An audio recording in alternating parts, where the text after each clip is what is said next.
Panginoon, habang kami ay lumalapit sa iyo na may kagalakan at buong pagtitiwala, inilalapit namin ang aming sarili sa iyong trono ng biyaya. Ikaw ang Diyos na buhay, ang may likha ng aming katawan, ang humihinga ng buhay sa aming espiritu. Wala kang hindi nakikita, wala kang hindi kayang pagalingin. Kaya ngayon, may pagpapakumbaba at pananampalataya kami sa banal na dugo ng Panginoong Hesus na nagpapagaling. Pagalingin mo ang aming katawan at alisin ang anumang karamdaman. Kung may sakit na nakatago, ilantad mo at bunutin.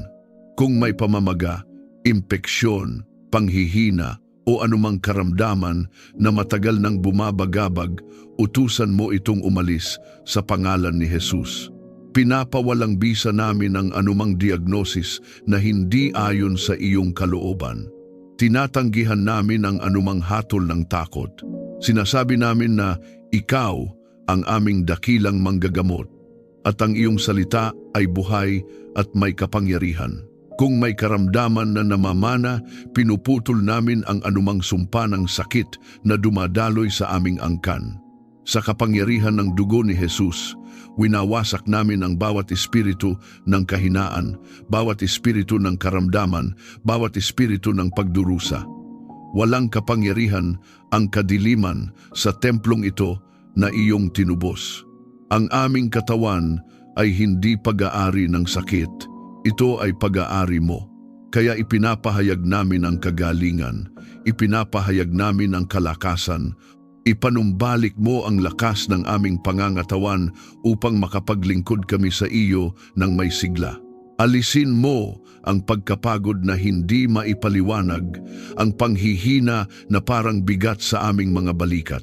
Punuin mo ang aming mga buto ng lakas, ang aming mga kalamnan ng tibay, ang aming dugo ng bagong buhay. Naway maranasan namin ang enerhiyang nagmumula sa iyong presensya, hindi lamang pisikal na lakas, kundi lakas na espiritual na bumabangon sa amin sa tuwing kami ay nananalangin at sumasamba. Linisin mo ang aming isipan mula sa pag-aalala, takot at negatibong kaisipan. Panginoon, alam mo ang mga gabi na kami ay hindi mapalagay, ang mga sandaling kami ay tahimik, ngunit puno ng ingay ang aming isipan. Pinuputol namin ang bawat kasinungalingan ng kaaway na nagsasabing kami ay mabibigo, kami ay mawawalan, kami ay hindi sapat. Hindi ito ang iyong tinig. Ang iyong tinig ay puno ng pag-asa at katotohanan. Sa pangalan ni Hesus, itinataboy namin ang espiritu ng pag-aalala at depresyon. Inuutusan namin ang kadiliman na umalis sa aming pag-iisip. Tinatanggap namin ang kapayapaang hindi kayang ibigay ng mundo. Tinatanggap namin ang malinaw na pag-iisip, ang disiplina, ang karunungan at ang kapanatagan. Ang aming isip ay sakop ng dugo ni Hesus. Ang aming mga kaisipan ay inaakay ng banal na espiritu. Wala nang puwang ang takot, sapagkat ang pag-ibig mo ang naghahari. Punuin mo ang aming puso ng kagalakan at pasasalamat. Kapag may bigat sa aming damdamin, palitan mo ito ng awit ng papuri. Kapag may lungkot, palitan mo ng iyong aliw. Turuan mo kaming magpasalamat, hindi lamang sa panahon ng kasaganaan, kundi maging sa gitna ng pagsubok. Sapagkat alam namin na ikaw ay kumikilos kahit hindi namin agad nakikita. Palakasin mo ang aming espiritu upang manatiling matatag sa pananampalataya. Sa bawat atake ng kaaway laban sa aming kalusugan, laban sa aming kapayapaan, laban sa aming pag-asa, kami ay tumatayo na may autoridad. Hindi kami uurong, hindi kami papayag na maagaw ang aming kagalakan. Ang aming espiritu ay konektado sa iyo. Ang iyong espiritu ang nagbibigay buhay sa amin. Kung may espiritual na pagkatuyo, kung may pagdududa, palitan mo ito ng matibay na pananampalataya. Naway maranasan namin ang iyong presensya na parang ilog na dumadaloy, nililinis ang bawat sugat, hinuhugasan ang bawat trauma, pinapawi ang bawat alaala ng sakit. Ikaw ang Diyos na nagpapagaling hindi lamang ng sugat na nakikita, kundi pati ng sugat na nakatago sa kailaliman ng aming pagkatao.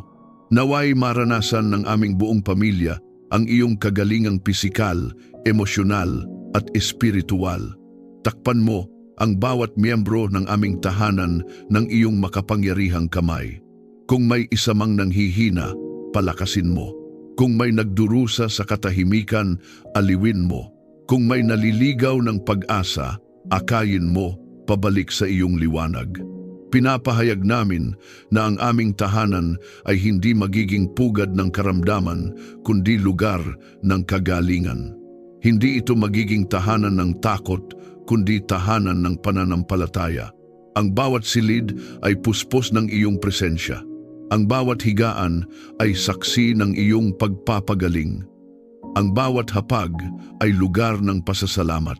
Sa espiritual na pakikibaka, kami ay tumatayo. Kinakansela namin ang bawat lihim na plano ng kaaway laban sa aming kalusugan. Anumang assignment ng kadiliman na naglalayong sirain ang aming katawan o guluhin ang aming isipan ay winawasak sa pangalan ni Jesus. Ang apoy ng banal na espiritu ang sumusunog sa bawat bakas ng karamdaman. Ang mga anghel mo ay nakapaligid, nagbabantay at naglilingkod ayon sa iyong utos. Kami ay naniniwala, Panginoon, na Ikaw ang Diyos na nagpapagaling noon, ngayon at magpakailanman. Kaya tinatanggap namin ang kagalingan, tinatanggap namin ang kalayaan, tinatanggap namin ang ganap na pagpapanumbalik. At habang kami ay patuloy na nananalangin, pinupuri ka namin, sapagkat ang iyong kamay ay kumikilos, ang iyong salita ay tumutupad, at ang iyong pag-ibig ay hindi nagmamaliw. Kung sumasampalataya kang tinatanggap mo ang kagalingan ng Diyos sa iyong katawan, isip at espiritu, i-type sa mga komento, "Ako ay pinalalaya at pinapagaling ng kapangyarihan ng Diyos." Hayaan mong ang iyong pahayag ay maging tatak ng iyong pananampalataya at patotoo ng kumikilos na biyaya ng Panginoon sa iyong buhay. Panginoon, Ikaw ang aming pastol. Wala kaming dapat ikatakot sapagkat Ikaw ang aming tagapagtanggol. Ikaw ang aming kanlungan sa panahon ng panganib. Habang kami ay nananatili sa iyong presensya, inilalagay namin ang aming tahanan, ang aming pamilya at ang lahat ng aming pag-aari sa ilalim ng iyong banal na pag-iingat. Itinatayo namin ang pader ng panalangin sa paligid ng aming buhay at ipinapahayag namin na walang anumang sandata na binuo laban sa amin ang magtatagumpay. Ingatan mo ang aming tahanan laban sa kapahamakan. Takpan mo ang bawat pinto at bintana ng iyong banal na dugo. Naway ang iyong presensya ang maging pader na apoy sa paligid ng aming bakuran. Kung may anumang balak ang kaaway na maghasik ng kaguluhan, takot o sakuna, agad mo itong hadlangan. Pinapawalang bisa namin ang anumang espiritu ng pagkawasak, anumang espiritu ng aksidente, anumang espiritu ng pagnanakaw at karahasan. Wala silang puwang sa aming tahanan sapagkat ang aming bahay ay nakatalaga sa iyo. Takpan mo kami ng iyong banal na presensya laban sa anumang panganib na kikita man o hindi. May mga panganib na alam namin at may mga panganib na hindi namin namamalayan. Ngunit ikaw, Panginoon, ay hindi natutulog ni napapagod. Bantayan mo ang aming paghinga, ang aming pagtulog, ang aming pagbangon. Kung may anumang plano ang kadiliman na magdulot ng sakit o kapinsalaan, winawasak namin ito sa pangalan ni Jesus. Kinakansela namin ang bawat demonic assignment na nakatuon laban sa aming pamilya. Tinatanggihan namin ang takot at pinipili naming magtiwala sa iyong kapangyarihan. Ilayo mo kami sa sakit, aksidente at anumang masamang balak ng tao o ng espiritual na kaaway. Kung may nakaambang panganib sa daan na aming tatahakin, baguhin mo ang direksyon namin. Kung may taong may maling intensyon, ilayo mo siya sa aming landas. Kung may bitag na inihanda ang kaaway, ibunyag mo ito at iligtas mo kami. Ikaw ang Diyos na nagbubukas ng daan sa gitna ng panganib at naglalagay ng liwanag sa gitna ng dilim. Bantayan mo ang aming paglabas at pagpasok. Sa tuwing kami ay umaalis ng aming tahanan, samahan mo kami. Sa tuwing kami ay bumabalik, salubungin mo kami ng iyong kapayapaan. Ilayo mo kami sa disgrasya sa kalsada, sa kapahamakan sa trabaho, sa anumang hindi inaasahang pangyayari. Ang aming mga hakbang ay itinatagubilin namin sa iyo. Ang aming mga biyahe ay inilalagak namin sa iyong kamay. Ang aming mga plano ay isinasailalim namin sa iyong proteksyon. Magtalaga ka ng iyong mga anghel upang umalalay sa aming pamilya. Ipadala mo ang iyong mga tagapaglingkod na magbabantay sa bawat sulok ng aming tahanan. Naway ang mga anghel mo ang pumagitna sa anumang panganib na susubok lumapit. Sa espiritual na pakikibaka, hindi kami nag-iisa. Ang hukbo ng langit ay kumikilos ayon sa iyong salita, at sa kapangyarihan ni Jesus, kami ay nananatiling ligtas. Kung may mga sumpa ng nakaraan, kung may mga salitang binitawan laban sa amin na puno ng galit at paninira, pinapawalang bisa namin ang mga ito. Ang bawat salita ng kamatayan ay pinapalitan namin ng salita ng buhay. Ang bawat banta ay pinapalitan namin ng pangako ng proteksyon. Hindi mananaig ang dilim sapagkat ang liwanag mo ang nangingibabaw. Panginoon, linisin mo rin ang atmosfera ng aming tahanan. Kung may naiwan na bakas ng takot, trauma o kaguluhan, hipuin mo at palayain. Ang aming tahanan ay hindi lugar ng tensyon, kundi lugar ng iyong presensya. Naway, maramdaman ng bawat papasok ang kapayapaan na nagmumula sa iyo. Naway ang aming bahay ay maging santuwaryo ng iyong pag-ibig at katapatan. Sa tuwing may balitang puno ng pangamba, hindi kami matitinag. Sa tuwing may ulat ng sakuna, hindi kami magpapanik, sapagkat ang aming tiwala ay wala sa sistema ng mundo, kundi nasa iyo. Ikaw ang aming kanlungan sa gitna ng unos. Ikaw ang aming sandigan sa gitna ng lindol ng buhay. At kahit umalingaw-ngaw ang ingay ng takot sa paligid, ang aming puso ay mananatiling payapa dahil alam naming ikaw ang aming tagapagtanggol. Pinipili naming maniwala na ang iyong kamay ay nakapatong sa aming pamilya. Pinipili naming ipahayag na kami ay ligtas sa ilalim ng iyong mga pakpak. Ang aming mga anak ay protektado. Ang aming mga magulang ay protektado. Ang bawat miyembro ng aming sambahayan ay tinatakpan mo ng iyong biyaya.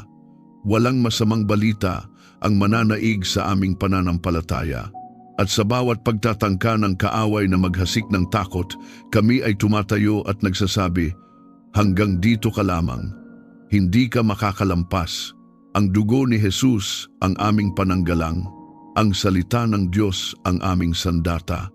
Ang pangalan ni Jesus ang aming muog. Kami ay hindi magpapadaig sapagkat ikaw ang Diyos na makapangyarihan sa lahat. Naway ang aming tahanan ay maging ligtas na lugar ng iyong kapayapaan at presensya. Naway ang bawat gabi ay puno ng katiwasayan. Naway ang bawat umaga ay puno ng pagtitiwala. Sa ilalim ng iyong proteksyon, kami ay nananatiling matatag, walang takot at puspos ng pag-asa. Kung ikaw ay sumasampalatayang ang iyong pamilya ay nasa ilalim ng banal na proteksyon ng Diyos, i-type sa mga komento, ako at ang aking pamilya ay ligtas sa ilalim ng kamay ng Panginoon. Hayaan mong ang iyong pahayag ay maging tatak ng iyong pagtitiwala at deklarasyon ng tagumpay laban sa anumang panganib. Panginoon, punuin mo ang aming tahanan ng kapayapaang nagmumula sa iyo. Ang kapayapaang nagmumula sa iyo ay malalim, matatag at hindi matitinag. Kaya ngayon, inilalapit namin sa iyo ang aming pamilya at hinihiling namin na ang iyong presensya ang maghari sa bawat sulok ng aming tahanan. Kung may tensyon na namamagitan sa amin, tunawin mo ito sa init ng iyong pag-ibig. Kung may mga salitang nakasakit na hindi pa nahihilom, hipuin mo at pagalingin. Alisin mo ang galit, sigawan at hindi pagkakaunawaan sa aming pamilya. Hindi mo kami tinawag upang magwasak-wasak, kundi upang magkaisa sa ilalim ng iyong pangalan. Kaya tinatanggihan namin ang anumang espiritu ng pagkakahati, anumang espiritu ng pagmamataas, at anumang espiritu ng pagtatalo na pilit na sumisira sa aming ugnayan. Sa pangalan ni Jesus, winawasak namin ang bawat demonic assignment na naglalayong guluhin ang aming tahanan. Kung may mga panlilinlang ang kaaway upang pag-awayin kami, ilantad mo ang mga ito. Kung may maling akala na lumalalim dahil sa kakulangan ng komunikasyon, bigyan mo kami ng malinaw na pangunawa. Huwag mong hayaang ang maliliit na bagay ay maging malalaking sugat. Turuan mo kaming maging mapagpakumbaba at handang makinig. Turuan mo kaming magsalita ng may kabutihan at pag-ibig sa isa't isa. Bago pa man lumabas ang salita sa aming bibig, naway salain mo ito. Kung ito ay hindi makapagpapatibay, pigilan mo. Kung ito ay hindi makapagbibigay buhay, baguhin mo. Gawin mong daluyan ng grasya ang aming mga salita. Naway ang aming tahanan ay mapuno ng papuri kaysa reklamo, ng pagpapahalaga kaysa paninisi, ng pag-ibig kaysa galit. Bigyan mo kami ng pusong marunong magpatawad. Alam namin na walang perpektong pamilya at kami man ay nagkakamali. Ngunit tulad ng pagpapatawad mo sa amin, turuan mo rin kaming magpatawad sa isa't isa. Alisin mo ang anumang sama ng loob na matagal nang kinikimkim. Palayain mo kami mula sa tanikala ng nakaraan. Hindi namin hahayaang ang lumang sugat ang magdikta ng aming kinabukasan. Kung may miyembro ng aming pamilya na may dinadalang bigat sa damdamin, aliwin mo siya. Kung may lihim na pag-iyak, yakapin mo siya ng iyong presensya. Kung may tahimik na pakikibaka, palakasin mo siya. Huwag mong hayaang ang katahimikan ay maging dahilan ng paglayo. Sa halip, gawin mong tulay ang iyong pag-ibig upang kami ay muling maglapit. Ipaalala mo sa amin na ikaw ay mabuti at ang iyong awa ay magpakailanman. Sa tuwing kami ay nadadala ng emosyon, ibalik mo ang aming focus sa iyong katapatan. Sa tuwing kami ay nasasaktan, ipaalala mo na ikaw ang aming tagapamagitan at tagapag-ayos ng mga bagay na tila hindi na maaayos. Walang relasyon na hindi mo kayang ibalik. Walang pusong sobrang tigas na hindi mo kayang palambutin. Pinupuno namin ang aming tahanan ng deklarasyon ng kapayapaan. Ipinapahayag namin na ang kapayapaan ni Jesus ang maghahari dito, hindi ang takot, hindi ang galit, hindi ang sigawan, kundi kapayapaan na may paggalang, may pag-unawa at may malasakit. Ang aming hapagkainan ay magiging lugar ng masayang usapan. Ang aming sala ay magiging lugar ng pagkakaibigan. Ang aming mga silid ay magiging lugar ng panalangin at kapahingahan. Kung may impluwensya mula sa labas na nagdadala ng kaguluhan, mga negatibong salita, maling payo, o impluwensyang hindi nakalulugod sa iyo, putulin mo ito. Hindi namin papayagang ang aming tahanan ay mapasok ng anumang espiritu ng alitan. Ang aming pamilya ay sakop ng dugo ni Jesus. Ang aming samahan ay itinatag sa iyong pag-ibig. Sa gitna ng mga pagsubok, turuan mo kaming magkapit-bisig kaysa magturuan. Kapag may kakulangan, turuan mo kaming magdamayan. Kapag may hindi pagkakaunawaan, turuan mo kaming mag-usap ng may kababaang loob. Gawin mong matatag ang aming pundasyon upang kahit anong bagyo ang dumating, kami ay hindi matitinag. Naway ang aming tahanan ay maging lugar ng kagalakan at pagkakaisa. Isang lugar kung saan ang iyong pangalan ay itinataas, kung saan ang iyong salita ay iginagalang, at kung saan ang bawat isa ay nakararamdam ng pagtanggap at pagmamahal. Gawin mong buhay na patotoo ang aming pamilya ng iyong kapayapaan, isang ilaw sa gitna ng magulong mundo. At sa bawat sandali na susubok ang kaaway na guluhin ang aming isipan at damdamin, kami ay tatayo at magsasabi, ang kapayapaan ng Diyos ang naghahari rito, ang pag-ibig ng Diyos ang nagbubuklod sa amin.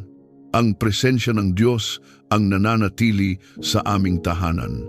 Kung ninanais mong maghari ang kapayapaan ng Diyos sa iyong pamilya, i-type sa mga komento. Pinipili kong magpatawad upang maghari ang kapayapaan ng Diyos. Hayaan mong ang iyong deklarasyon ay maging simula ng mas malalim na pagkakaisa at banal na kapayapaan sa iyong sambahayan.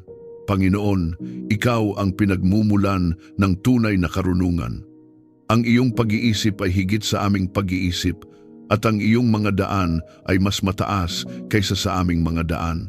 Kaya kami ay mapagpakumbabang lumalapit sa iyo. Kinikilala na sa aming sariling kakayahan ay kulang kami. Kailangan namin ang iyong patnubay, ang iyong liwanag, at ang iyong malinaw na tinig sa bawat desisyong aming gagawin. Bigyan mo kami ng karunungan sa bawat hakbang na tatahakin namin. Sa maliliit man o malalaking desisyon, turuan mo kaming sumangguni sa iyo. Huwag mo kaming hayaang pangunahan ng emosyon, takot o pagmamadali. Ilayo mo kami sa padalos-dalos na pagpapasya na magdudulot ng pagsisisi. Sa halip, patatagin mo ang aming puso upang maghintay sa iyong tamang panahon at magtiwala sa iyong direksyon. Turuan mo kaming lumakad ayon sa iyong katotohanan. Sa mundong puno ng iba't ibang opinyon at ideolohiya, gawin mong malinaw sa amin kung ano ang tama at kalugod-lugod sa iyo. Kung may panlilinlang na nagkukubli sa anyo ng kabutihan, ilantad mo ito. Kung may daan na tila madali ngunit hindi ayon sa iyong kalooban, hadlangan mo kami. Mas pipiliin naming sumunod sa iyo kaysa sundin ang agos ng mundo. Buksan mo ang aming isip upang maunawaan ang iyong kalooban. Kapag kami ay nagbabasa ng iyong salita, bigyan mo kami ng pangunawa na higit sa kaalaman lamang. Gawin mong buhay ang bawat talata sa aming karanasan. Iukit mo sa aming puso ang iyong mga pangako. Naway ang iyong salita ang maging batayan ng aming mga prinsipyo, ang maging ilaw sa aming landas, at ang maging pamantayan ng aming mga desisyon. Sa espiritual na pakikibaka, bigyan mo kami ng discernment. Turuan mo kaming makilala kung ano ang mula sa iyo at kung ano ang hindi.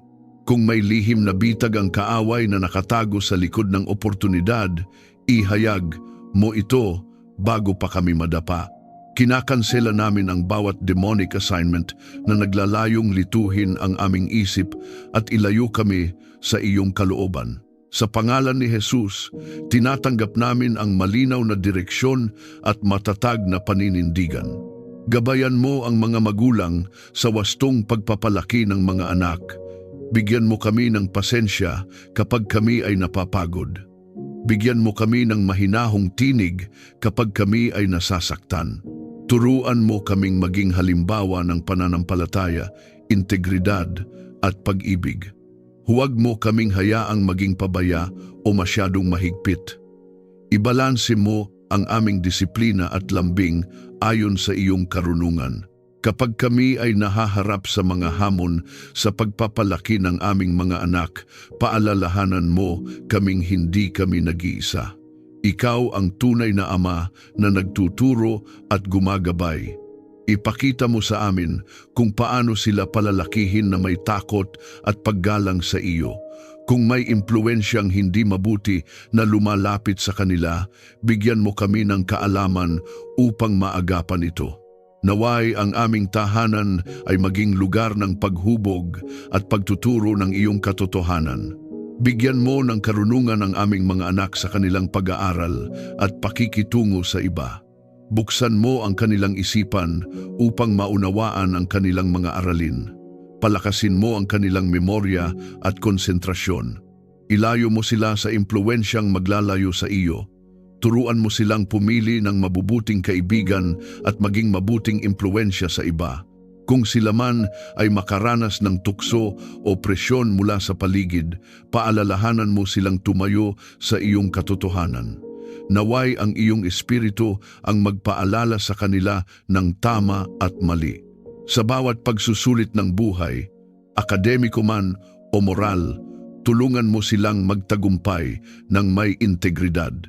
Panginoon, bigyan mo rin kami ng karunungan sa aming pananalapi, sa aming trabaho at sa aming pakikitungo sa kapwa. Turuan mo kaming maging mabuting katiwala ng mga biyayang ipinagkaloob mo. Ilayo mo kami sa maling pamumuhunan, sa mapanlinlang na kasunduan at sa anumang magdadala ng kaguluhan sa aming pamilya. Gawin mong maingat at mapanuri ang aming isip. Kung kami ay may mga plano at pangarap, ituwid mo ang mga ito ayon sa iyong layunin. Kung may ambisyon na hindi nakalulugod sa iyo, baguhin mo ang direksyon namin. Mas nanaisin naming maabot ang iyong kalooban kaysa ang pansariling tagumpay. Sapagkat alam namin na ang tagumpay na walang iyong basbas ay walang tunay na kapayapaan. Naway ang aming pamilya ay maging matalino at matatag sa iyong salita. Hindi lamang marunong sa kaalaman ng mundo, kundi puno ng banal na karunungan. Gawin mo kaming mga taong hindi madaling malinlang, hindi madaling matitinag at hindi madaling matukso. Ang aming pundasyon ay nasa iyo. Ang aming paninindigan ay nakaugat sa iyong katotohanan. Sa bawat yugto ng aming buhay, mula sa pagpapasya hanggang sa pagpapatupad, ikaw ang aming konsultahin. Itanim mo sa amin ang ugali ng pananalangin bago kumilos, ang paghingi ng payo bago magdesisyon, at ang pagpapasakop sa iyo bago magtagumpay. Kung ikaw ay humihiling ng banal na karunungan para sa iyong pamilya, i-type sa mga komento. Pinipili kong sundin ang karunungan ng Diyos kaysa sa sariling pag-unawa. Hayaan mong ang iyong deklarasyon ay maging paanyaya para sa malinaw na direksyon at matatag na pundasyon sa iyong buhay at sambahayan. Panginoon, pangunahan mo kami sa tamang landas sa bawat yugto ng aming buhay. Ikaw ang ilaw na hindi namamatay, ang tinig na malinaw sa gitna ng maraming ingay, ang kamay na matatag kapag kami ay nag-aalinlangan. Hindi namin nais maglakad ng hiwalay sa iyo. Hindi namin nais umasa lamang sa aming sariling kakayahan. Inaamin namin na kung wala ka, madali kaming maligaw. Kaya ngayon, isinusuko namin sa iyo ang aming mga plano, direksyon at kinabukasan. Ipakita mo sa amin ang iyong layunin para sa aming buhay. Kung may mga pangarap kami na hindi naaayon sa iyong kalooban, baguhin mo ang mga ito. Kung may mga pintuan na pilit naming binubuksan, ngunit hindi mo itinakda para sa amin, isara mo ito ng malinaw. At kung may mga pintuan ng oportunidad na nagmumula sa iyo, bigyan mo kami ng tapang upang pumasok ng may pananampalataya. Sa tuwing kami ay nasa sangandaan ng desisyon, huwag mo kaming hayaang magpadalos-dalos. Turuan mo kaming maghintay sa iyong kumpirmasyon. Ilayo mo kami sa maling direksyon na maaaring magdala ng pagsisisi. Sa halip, ilagay mo sa aming puso ang kapayapaan bilang tanda ng iyong pagsang-ayon. Sapagkat alam namin na kung ikaw ang nagbukas ng daan, walang sino man ang makapagsasara nito. Tulungan mo kaming maglingkod sa iyo ng may kagalakan. Huwag mo kaming hayaang mapagod sa paggawa ng mabuti. Kapag may mga pagsubok at hindi nakikitang bunga ang aming sakripisyo, paalalahanan mo kami na ikaw ang nakakakita sa lihim. Ang aming paglilingkod ay hindi para sa papuri ng tao, kundi para sa kaluwalhatian mo. Bigyan mo kami ng pusong masigasig at hindi nanlalamig. Kung may takot na pumipigil sa amin upang sumunod sa iyong tawag, wasakin mo ito sa pangalan ni Jesus. Kinakansela namin ang bawat demonic assignment na naglalayong hadlangan ang aming layunin. Ang bawat kasinungalingan na nagsasabing kami ay hindi karapat-dapat ay pinatatahimik namin. Ikaw ang tumawag sa amin at ikaw din ang magpapalakas sa amin. Ituro mo kung paano maging mabuting halimbawa sa iba.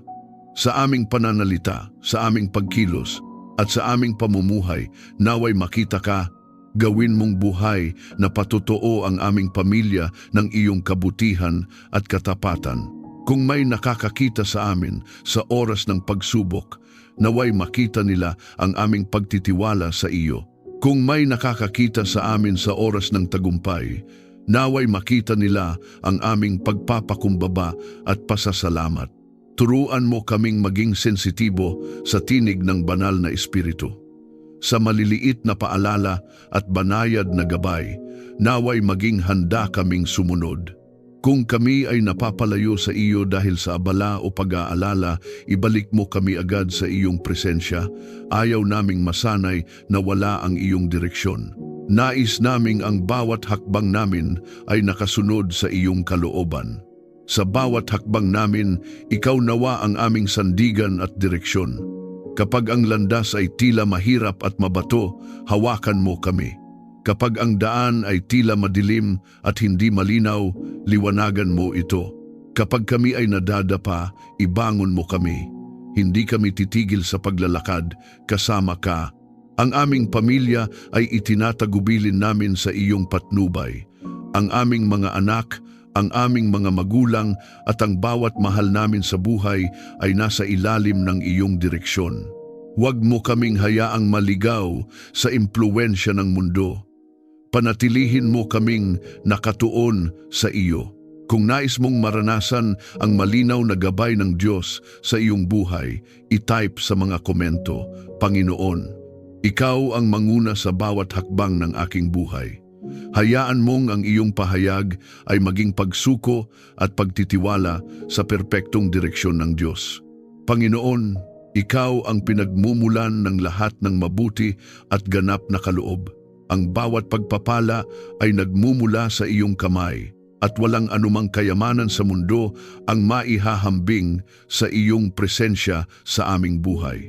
Kaya ngayon, may pagpapakumbaba at pananampalataya, inilalapit namin sa iyo ang aming tahanan at buong pamilya, humihiling ng iyong banal na pagpapala na hindi lamang panandalian kundi patuloy at sagana.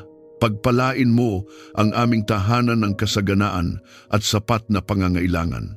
Hindi kami humihiling ng labis upang magmalaki, kundi sapat upang mabuhay ng marangal, makatulong sa iba at maitaguyod ang aming pamilya. Ikaw ang nakakakita ng aming mga pangangailangan bago pa namin ito sambitin.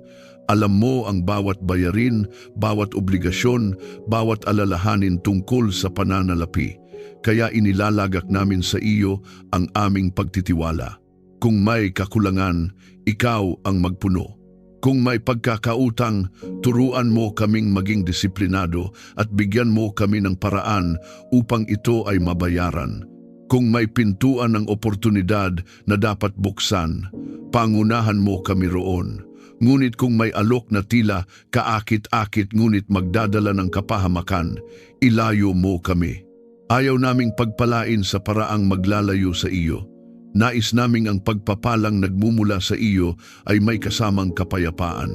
Pagpalain mo ang gawain ng aming mga kamay. Ang aming hanapbuhay, negosyo, propesyon at mga proyekto ay inilalagay namin sa iyong kamay. Bigyan mo kami ng sipag, integridad at kahusayan. Huwag mo kaming hayaang maging tamad o kampante. Turuan mo kaming magtrabaho ng may katapatan, hindi lamang kapag may nakakakita, kundi lalo na kapag ikaw lamang ang saksi. Kung may mga hadlang sa aming trabaho, intriga, paninira o hindi makatarungang pagtrato, ikaw ang aming ipagtanggol. Kinakansela namin ang bawat demonic assignment na naglalayong sirain ang aming kabuhayan. Pinapawalang bisa namin ang bawat salita ng pagkatalo at kakulangan. Sa pangalan ni Jesus, ipinapahayag namin ang pabor ng Diyos sa aming buhay. Ang pabor na nagbubukas ng pintuan na walang makapagsasara. Ang pabor na nag-aangat sa amin hindi upang magmataas, kundi upang magbigay luwalhati sa iyo. Punuin mo ang aming puso ng patuloy na pasasalamat. Huwag mo kaming hayaang masanay sa iyong mga biyaya na para bang ito ay karaniwan lamang. Buksan mo ang aming mga mata upang makita ang maliliit na himala sa araw-araw, ang pagkain sa hapag, ang lakas ng katawan, ang pagtawa ng pamilya, ang kapayapaang hindi mabibili ng pera. Turuan mo kaming magpasalamat hindi lamang sa malalaking tagumpay, kundi maging sa tahimik na probisyon mo. Ilayo mo kami sa espiritu ng inggit at paghahambing. Kapag nakikita namin ang tagumpay ng iba, turuan mo kaming magalak kasama nila. Huwag mo kaming hayaang maipit sa bitag ng pagkukumpara na nagdudulot ng kawalan ng contentment. Ang pagpapala mo sa amin ay natatangi. Ang plano mo para sa amin ay personal at ang timing mo ay perpekto. Ipagkaloob mo ang pagkakaisa at pagmamahalan sa aming pamilya bilang pinakamahalagang pagpapala. Sapagkat ano ang silbi ng kasaganaan kung may hidwaan? Ano ang halaga ng tagumpay kung may lamat ang samahan? Gawin mong matibay ang aming ugnayan. Kung may anumang inggit, kompetisyon o hindi pagkakaunawaan sa loob ng aming tahanan, bunutin mo ito sa ugat pa lamang. Pagpalain mo ang aming mga anak ng mabuting kinabukasan. Ihanda mo ang mga tamang oportunidad para sa kanila. Ilayo mo sila sa maling desisyon na maaaring makasira sa kanilang buhay. Naway ang iyong pagpapala ay hindi lamang para sa amin, kundi magpatuloy hanggang sa susunod na henerasyon. Putulin mo ang anumang sumpa ng kahirapan, pagkabigo o pagkawasak na maaaring umikot sa aming angkan. Sa pangalan ni Jesus, ipinapahayag namin ang bagong simula at bagong direksyon. Naway maging daluyan kami ng pagpapala sa iba. Huwag mo kaming gawing imbakan lamang ng biyaya, kundi maging kanal na dinadaluyan ng iyong kabutihan. Bigyan mo kami ng pusong mapagbigay. Turuan mo kaming magbahagi ng oras, lakas, pananalapi at pag-ibig. Kapag may nangangailangan, ipaalala mo sa amin na minsan din kaming tinulungan. Ang pagpapalang natatanggap namin ay hindi lamang para sa amin, kundi para maipasa. Kung may takot sa aming puso tungkol sa kinabukasan, palitan mo ito ng pananampalataya. Ang ekonomiya man ng mundo ay magbago, ang mga sistema man ay umuga, ikaw ay nananatiling tapat. Ikaw ang aming provider. Hindi kami aasa lamang sa suweldo o negosyo. Aasa kami sa iyo na nagbibigay ng kakayahang kumita at magtagumpay. Panginoon, pagpalain mo rin ang aming kalusugan bilang kayamanang hindi kayang bilhin, sapagkat ano ang halaga ng kayamanan kung ang katawan ay nanghihina? Iugnay mo ang pagpapala ng kasaganaan sa pagpapala ng kalakasan. Naway sabay na lumago ang aming espiritual na buhay at ang aming kabuhayan. Huwag mo kaming hayaang maging mayaman sa material, ngunit dukha sa pananampalataya. Kung may mga nakaraang pagkakamali sa pananalapi, turuan mo kaming matuto mula rito. Huwag mo kaming hayaang manatili sa guilt o pagsisisi. Sa halip, bigyan mo kami ng bagong simula. Ang iyong biyaya ay sapat upang ituwid ang aming landas. Ang iyong karunungan ay sapat upang ayusin ang aming sistema. Ang iyong kapangyarihan ay sapat upang magdala ng biglaang pagbabago kung ito ay naaayon sa iyong kalooban. Sa bawat pagpapala na aming matatanggap, ilayo mo kami sa kayabangan. Ipaalala mo sa amin na ang lahat ay galing sa iyo. Ang aming kakayahan, talino, lakas at oportunidad ay hindi namin sariling gawa kundi kaloob mo. Kaya ang papuri at kaluwalhatian ay sa iyo lamang. Ipadama mo sa amin ang iyong walang hanggang kabutihan at katapatan Kapag kami ay dumaraan sa panahon ng paghihintay, paalalahanan mo kaming ang iyong mga pangako ay hindi nabibigo. Kapag tila mabagal ang pagdating ng sagot, turuan mo kaming magtiwala sa iyong proseso, sapagkat ang pagpapalang mula sa iyo ay dumarating sa tamang oras at may kasamang kapayapaan. Pinupuno namin ang aming tahanan ng deklarasyon ng pagpapala.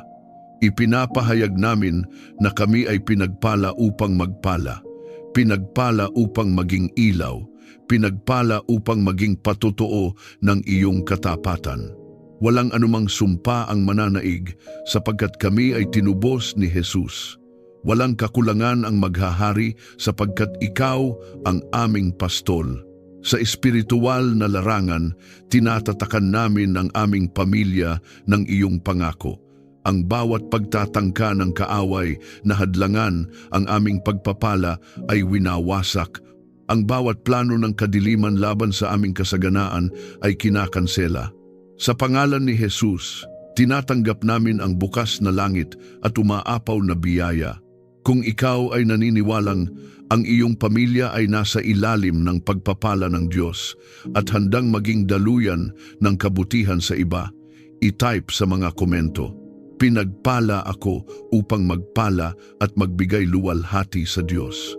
Hayaan mong ang iyong pahayag ay maging selyo ng pananampalataya at pagsang-ayon sa umaapaw na biyaya ng Panginoon sa iyong buhay. Panginoon, ikaw ang nagbibigay ng tunay na tagumpay sa bawat pagsubok ng buhay, sa bawat laban na tila lampas sa aming kakayahan. Ikaw ang aming sandata at kalasag. Kaya ngayon, inilalapit namin sa iyo ang bawat hamon na aming kinahaharap. Bigyan mo kami ng tagumpay laban sa mga pagsubok ng buhay. Kapag ang problema ay tila napakalaki, ipaalala mo sa amin na mas dakila ka. Kapag ang pintuan ay tila sarado, turuan mo kaming maghintay o humanap ng direksyong ibinubukas mo. Hindi kami magpapatalo sa takot, sa panghihina o sa pangungutya ng kaaway. Sa pangalan ni Jesus, ipinapahayag namin na kami ay higit pa sa mga mananagumpay sa pamamagitan niya na nagmamahal sa amin. Patatagin mo ang aming pananampalataya sa gitna ng hamon. Huwag mo kaming hayaang matangay ng pagdududa kapag ang sagot ay hindi agad dumarating. Sa halip, palalimin mo ang aming pagtitiwala. Kapag kami ay nadadapa, ibangon mo kami. Kapag kami ay napapagod, palakasin mo kami. Ang aming tagumpay ay hindi nakasalalay sa aming lakas, kundi sa iyong kapangyarihan. Pagtagumpayin mo ang aming mga plano ayon sa iyong kalooban. Kung ang aming mga layunin ay nakaayon sa iyong puso, pagpalain mo at palaguin. Ngunit kung may bahagi na hindi kalugod-lugod sa iyo, ituwid mo bago pa man ito magbunga ng pagkakamali. Mas nanaisin naming magtagumpay sa iyong paraan kaysa manalo, ngunit malayo sa iyo. Turuan mo kaming magtiwala sa iyo sa bawat laban, sa laban ng kalusugan, sa laban ng pananalapi, sa laban ng relasyon at sa laban ng pananampalataya.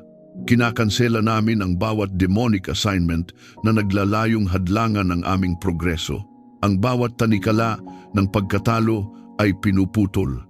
Ang bawat salita ng kabiguan ay pinapalitan ng deklarasyon ng tagumpay sa pangalan ni Jesus. Naway ang bawat tagumpay namin ay magbigay papuri at pasasalamat sa iyo.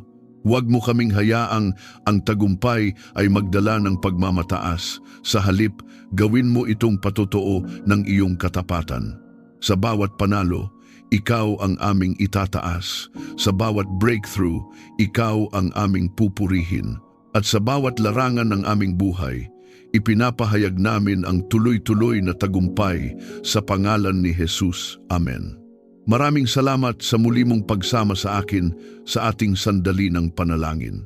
Tulad ng paalala sa Awit 100, tayo ay lumalapit sa Panginoon na may kagalakan, naglilingkod sa Kanya na may masayang puso at pumapasok sa Kanyang presensya na may pasasalamat.